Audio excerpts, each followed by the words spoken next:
Following the written rules, a court dress from Reville was worn by Annie Lady Holcroft in 1928 when she was presented at court in the same way as a debutante.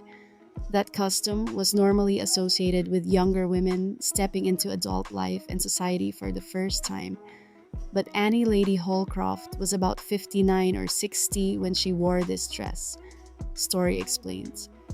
Lady Holcroft went through the ceremony because she wanted to present her daughter at court, and that could only be done by someone who had been presented to. By now, clothing worn by the elites at court had become regulated and codified, story says. This shows the jump between the 18th century and what occurred in the 19th century to get you to the early 20th century.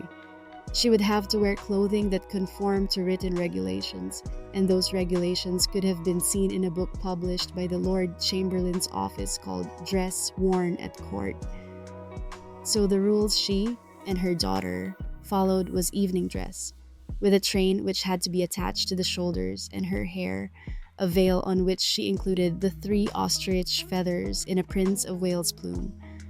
She had to wear gloves and choose to carry a bouquet of flowers or a fan. She picked the latter. It would all be checked too. She could not have gained admission to that if her clothing hadn't conformed to both regulations, story adds, gaining entry via wealth shown in clothes. The court suit from the 18th century is the oldest piece in the exhibition, and is from a time before any written rules about specific codes. Polite, royal society was governed by conventions. Wearing the correct clothing gets you through the door, and then you get all of those networking opportunities to meet the right people, to see and be seen, and to, if you are lucky, access to the king and get the king's ear, story says. It sounds egalitarian, as if anyone could wear the correct clothes and go in. But in fact, the correct clothes were so expensive that it's not egalitarian at all. Only the people who could afford to dress correctly and have the knowledge to dress correctly. This suit is made from ivory silk, which was brocaded with silver metallic thread and completed with tiny ivory, pink, green, and black rosebud spots. There were also thin blue floss silk brocaded bands. The fancy cuffs were decorated with 3 buttons and cream silk net sleeve ruffles. This beautifully embroidered cutaway coat is the correct style, but it's about the correct level of expense as well, story says. It's literally got silver thread, real silver woven through the fabrics, so effectively you are wearing money when you are wearing this. And then with metallic embroidery. It's about showing your wealth and position in society to gain access. Fitting in at royal celebrations, Story and his team didn't want the show to be just about members of the royal family or their servants. So he introduced something from members of the public. Everybody can use clothes to take part or feel part of a royal occasion, he says. They picked a young girl's frock from Queen Elizabeth II's coronation in 1953, was decorated in red, white, and blue with some of the scenes from the much-anticipated coronation in central London. The coronation was an optimistic moment, coming after the Second World War and the years of rationing and austerity that existed alongside it. Now a young queen was coming to the throne, Story says. It's got a lovely little frieze along the skirt showing the coronation procession, the queen on the throne, Westminster Abbey, and Buckingham Palace. The dress showed what it was like if you dress up for maybe like a street party or something like that, to feel part of this great royal event.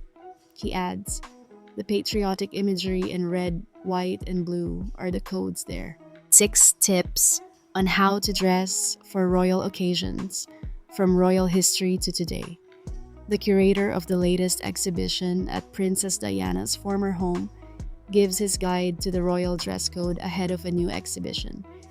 Heading to a Buckingham Palace garden party, an investiture at Windsor Castle, or a state dinner alongside royals and want to know what to wear. The curator of a new exhibition at the former home of Princess Diana has some of the answers.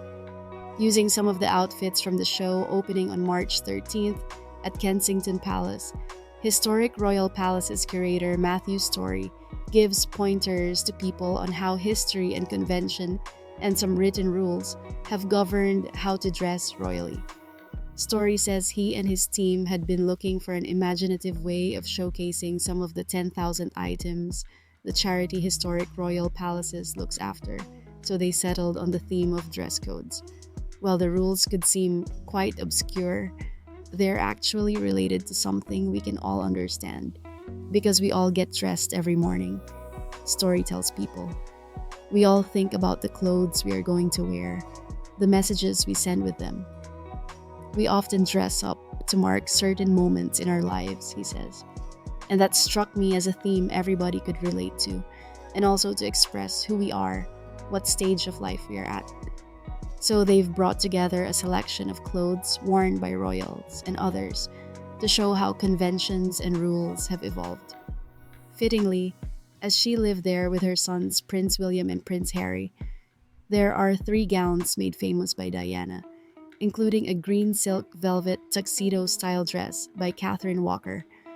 There are some too, from another Kensington Palace resident Princess Margaret, the late Queen Elizabeth's younger sister, who died in 2002. Another highlight is a pair of floral dresses by Liberty, which the 2 young princesses wore in 1936. Getting it right for the culture and setting Princess Diana's scarlet silk, an embroidered Bruce Oldfield gown she wore in private in Saudi Arabia in 1980 shows how beautifully Diana understood the rules of royal dressing, Story says. Official visits overseas are one of the most important activities that members of the royal family undertake, Story says. The full-length dress is beautifully embellished, so it's absolutely perfect for evening wear. You have to think about practical things like weather and climate and the kind of activities you're going to be doing. All of that is planned in advance, but also you have to think about the country's culture. So it's a form of diplomacy through dress as well, he adds. She had to show respect to Middle Eastern culture, and that's where you have the high neckline and the long sleeves as well, he continues. So it's modest as well. Coming from being a teenager, growing up in the country, who was not very interested in clothes, Diana enters public life when she becomes a member of the royal family, and she works with the best of British design to dress for her new life, Story says. This shows how perfectly she does that, conforming to rules at investitures with a twist. For her day dress when she was made a dame in 2006 at the palace, designer Vivienne Westwood made some bold additions to the written code.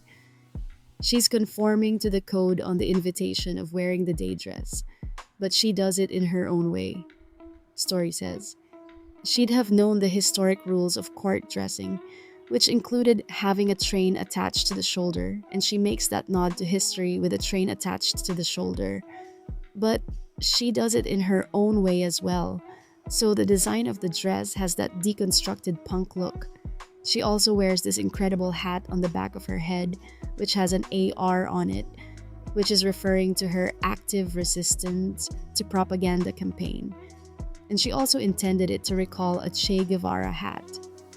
So she's going to the palace referencing a communist revolutionary Che Guevara with badge, which she's referring to her campaign. So she's sending her political message when she's doing that. And also she's been fabulously subversive as well, because she wore it with a tiara, which has 2 little devil horns on her temples. The mourning dress can continue for years after a death. Queen Alexandra's chiffon and lace dress from Claire Collins was worn at Royal Ascot Race meeting in 1911 or 1912. In the codes of 19th and the early 20th century warning, you had different stages of mourning dress, Story says. In the immediate aftermath of a bereavement, it would be black. Some, like Queen Victoria, might choose to continue with that for the rest of her life. But you could also move into half mourning, and that's where you wear whites and mauves and grays. Or you could go back to wearing normal clothes in any color, Story says. Queen Alexandra, who lost her son Prince Albert Victor in 1802, wore these half mourning colors of white, mauve, gray, and black for the rest of her life, though she did wear gold at her 1902 coronation.